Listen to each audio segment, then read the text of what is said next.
এই মুহূর্তে বাংলা টেলিভিশন তথা টলিউডের জনপ্রিয় মুখ। ছোট পর্দায় থাকে তার উত্থান, বোঝে না সে বোঝে না আর পাখির চরিত্রে আজও দর্শকের মনে তিনি রয়ে গিয়েছেন। তার আর অভিনেতা যশোদা দাশগুপ্তের কেমিস্ট্রিকে দর্শক আজও মিস করেন।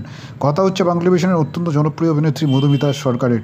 2019 সালে অভিনেতা সৌরভ চক্রবর্তীর সঙ্গে বিচ্ছেদ হয়েছে মধুমিতার, কিন্তু তারপর দীর্ঘদিন কাজে মন দিয়েছিলেন। গত বছরই নতুন করে যে প্রেমে পড়েছেন দীর্ঘদিনের বন্ধু দেবমাল্য চক্রবর্তীর সঙ্গে। যদিও দেবমাল্য এই ইন্ডাস্ট্রির কেউ নয়, তিনি মূলত আইটি সেক্টরে চাকরিরত। দেবমাল্যর সঙ্গে সম্পর্কে রয়েছেন সামাজিক মাধ্যমের পাতায় বিভিন্ন সময় জানান দিয়েছে। গত বছর দুর্গাপুজোর সময় দেখা গিয়েছে মধুমিতার সামাজিক মাধ্যমের পাতায়।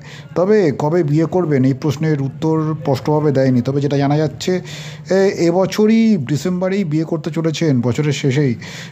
এর আগেই জানিয়েছিলেন মধুমিতা যে শীতকাল তার এবং দেবমাল্য দুজনেরই পছন্দের ঋতু। স্বাভাবিকভাবেই এই খবরে তার অনুরাগীরা নিঃসন্দেহে খুশি হবে। অবশেষে দ্বিতীয়বারের জন্য বিয়ে করবেন। আগামী দিনে তাদের বিবাহিত জীবন কোন দিকে যায় সেটা তো সময় উত্তর দেবে।